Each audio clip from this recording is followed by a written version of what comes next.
हमारे देश में लगभग हर साल लाखों इंजीनियर्स निकलते हैं, लेकिन बड़े दुख की बात यह है कि इन सभी को प्लेसमेंट नहीं मिलता। एक रिपोर्ट का माने तो लगभग 70 से 80% इंजीनियर बेरोजगार रह जाते हैं, इनको नौकरी मिल ही नहीं पाती है। यह बड़ी भयंकर समस्या है।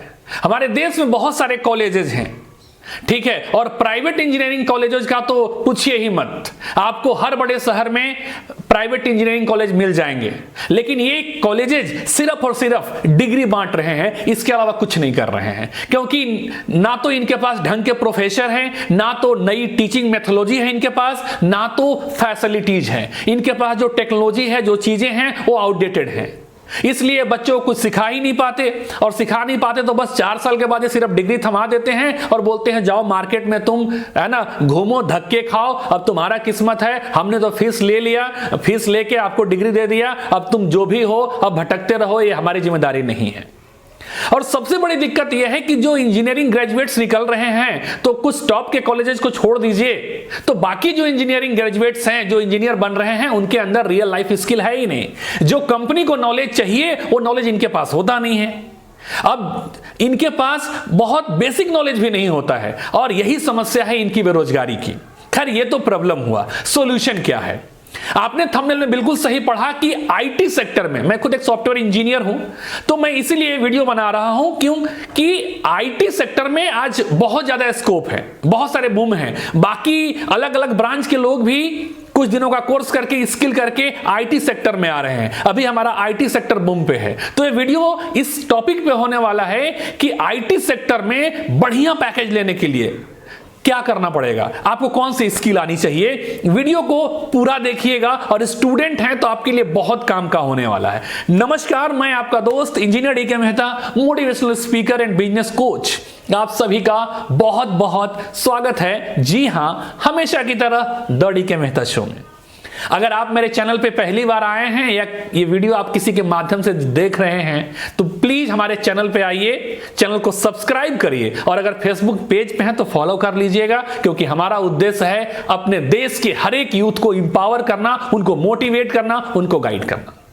इस वीडियो में मैं बात करने वाला हूं कि अगर आप सीएस फील्ड में, आईटी फील्ड में, कंप्यूटर इंजीनियरिंग के फील्ड में अगर आप अपना लाइफ बनाना चाहते हैं, करियर बनाना चाहते हैं, तो आपको क्या करना पड़ेगा। क्योंकि ठीक है, इंजीनियर तो आप बन गए हैं या बन रहे हैं, आपकी मजबूरी है कि आप सारे लोग बड़े कॉलेजेस से नहीं पढ़ सकते, आप प्राइवेट कॉलेज में भी पढ़ रहे हैं, वहां से भी डिग्री ले रहे हैं। तो आपको क्या करने चाहिए ताकि आप 4 साल के बाद जब आपके पास डिग्री हो तो आप भटकेंगे नहीं, आपके हाथ में एक जॉब होगा, या जब कभी किसी कंपनी में इंटरव्यू के लिए जाएंगे तो आपको रिजेक्शन फेस नहीं करना पड़ेगा, आपको दिक्कतें नहीं आएंगी, आपको आराम से नौकरी मिल जाएगा, आपका प्लेसमेंट हो जाएगा। तो आपको क्या करना पड़ेगा? इस वीडियो में मैं आपको टोटल 5 टेक्निक बताने वाला हूं, 5 चीजें बताने वाला हूं, और ये 5 चीजों के ऊपर अगर आपने 6 महीने भी काम कर लिया, आपकी जॉब लगना पक्का है। पहला मैं बात करूंगा इफेक्टिव कम्युनिकेशन स्किल। मैं बार बार बोलता हूं, बात करने का तरीका, ये जो कम्युनिकेशन स्किल है ना, वो बड़ी काम की चीज है।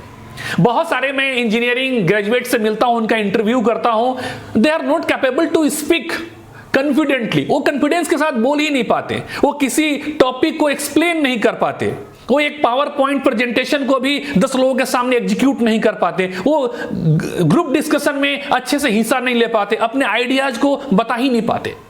तो जो सबसे पहला चीज है, that is the effective communication skill. तो सबसे पहला इसके ऊपर काम करिए, और सबसे इंपॉर्टेंट इंग्लिश कम्युनिकेशन। क्योंकि देखिए, इंग्लिश जो है वो बहुत ज्यादा जरूरी लैंग्वेज है, ये ग्लोबल लैंग्वेज है, और स्पेशली अगर आप आईटी सेक्टर में बात करें तो आपको इंग्लिश तो आनी ही चाहिए, ये कंपलसरी है। तो वेरी फर्स्ट डे से आप इंग्लिश कम्युनिकेशन के ऊपर काम करिए। बहुत सारे यूट्यूब पे ऐसे चैनल्स हैं जो इंग्लिश कम्युनिकेशन आपको इंप्रूव करने में हेल्प करेगा, जैसे टेड टॉक है, इंग्लिश स्पीचेज है, और सबसे ज्यादा जरूरी आप उसको प्रैक्टिकल्स में लाइए।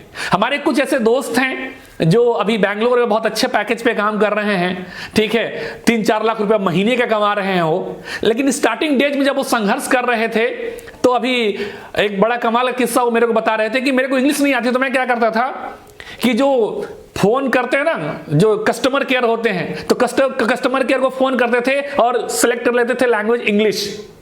अब घंटों वो कस्टमर केयर का दिमाग चाटते थे, किस लिए? अंग्रेजी सीखने के लिए, क्योंकि और कोई सुविधा था ही नहीं। उधर से वो बोलती रहती थी, इधर से सुनते रहते थे, टूटी फूटी जवाब देते थे। और ये काम उन्होंने लगभग 6 महीने तक किया और उसके बाद उनकी कम्युनिकेशन स्किल इंप्रूव हुई। सो माय डियर स्टूडेंट, जो भी इस फील्ड में हैं और आना चाह रहे हैं, ये कम्युनिकेशन स्किल इंप्रूव करने की जरूरत है। इंग्लिश सीखना पड़ेगा, बोलना पड़ेगा, और उसके लिए जरूरी है कि आप उसको सुनिए, पढ़िए, सीखिए, और सबसे ज्यादा इंपॉर्टेंट उसको प्रैक्टिकल लेके आइए, बातचीत करना शुरू करिए। अगर आप ऐसे सोचेंगे अचानक से मेरे को एक दिन कालिदास की तरह अचानक से हमको अंग्रेजी बोलना आ जाएगा, तो ये नहीं होने वाला।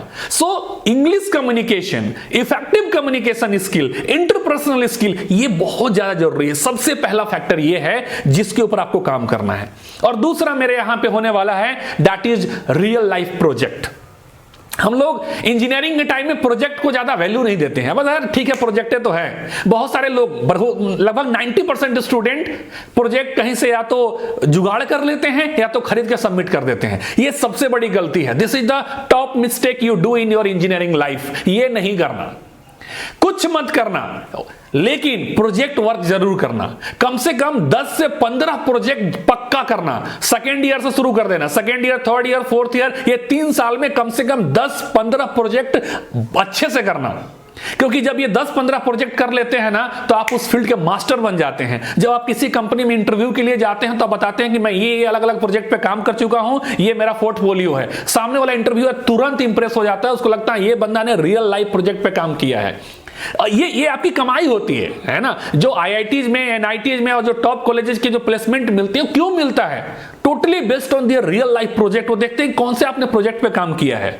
और हम प्राइवेट इंजीनियरिंग कॉलेजेस में ऐसा कुछ कर ही नहीं पाते, लास्ट टाइम में कहीं से जुगाड़ करके या कहीं से खरीद के सबमिट मार देते हैं। ये सबसे बड़ी मिस्टेक है, ये मिस्टेक नहीं करना है। प्रोजेक्ट पे स्टार्टिंग डे से काम करना है, सेकेंड ईयर से काम शुरू कर देना। कम से कम 15-20 प्रोजेक्ट पे काम कर लो, कहीं कोई दिक्कत नहीं होने वाली। और तीसरा मैं बात करूंगा कोडिंग स्किल। भाई साहब, कोडिंग बहुत ज्यादा जरूरी है। हर सेक्टर में डिजिटल चीजें घुस गई है, आपको कोडिंग आना चाहिए। और कोडिंग भी जो ट्रेंडिंग में है, जैसे जावा है, पीएचपी है, पाइथन है, ठीक है, रिएक्ट जैसे लैंग्वेजेज आ रहे हैं, डीबीएमएस की आपको जो है ना बहुत अच्छी पकड़ होनी चाहिए। तो जो ट्रेंड में चल रहा है लैंग्वेजेज, उसको सीखिए।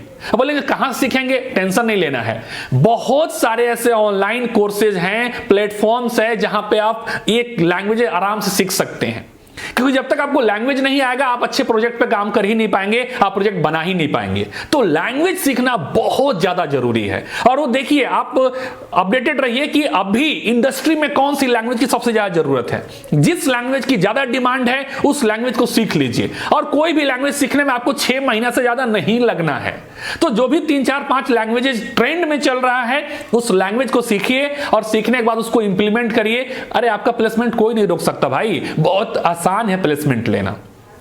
और नेक्स्ट मैं बात करूंगा, that is the core subject. आपकी कोर सब्जेक्ट का नॉलेज होना चाहिए, जैसे डेटा स्ट्रक्चर, एल्गोरिथम डिजाइन, ठीक है, DBMS, operating system, software cycle. ये कुछ ऐसे कोर सब्जेक्ट हैं कंप्यूटर साइंस के जो आपको पता होना चाहिए। क्योंकि जो भी आप सॉफ्टवेयर बनाएंगे उसमें एल्गोरिथम यूज होगा, डेटा स्ट्रक्चर यूज होगा, उसमें डीबीएमएस यूज होगा। ये सारी चीजें यूज वाली चीजें हैं।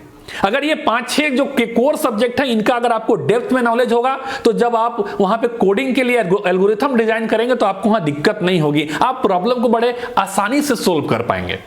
और लास्ट में बात करूंगा, that is the most important thing, internship with the good company.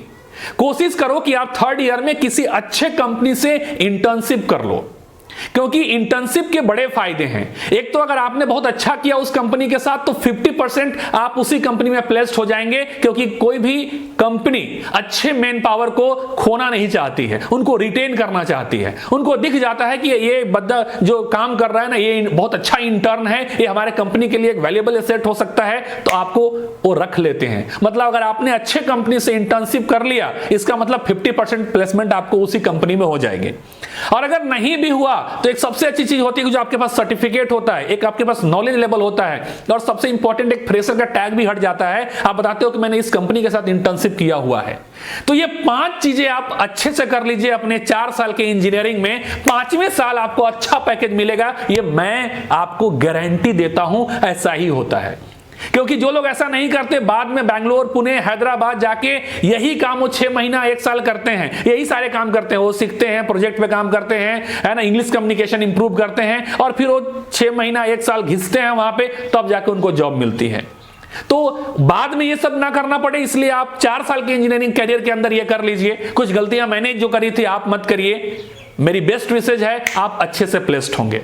और कौन से ऐसे फैक्टर हैं जो किया जाना चाहिए, अगर आप प्लेस्ड हैं तो आप कमेंट करिएगा, बाकी लोगों को बड़ा हेल्प होगा। ये वीडियो कैसा लगा कमेंट जरूर करिएगा और हमारे बेरोजगार दोस्तों के लिए वीडियो को शेयर कर दीजिएगा। बहुत अपॉर्चुनिटी है इस CS और IT के फील्ड में। फिर मिलते हैं अगले वीडियो में। खुश रहें, खुशियां बांटते रहें। जय हिंद, जय भारत।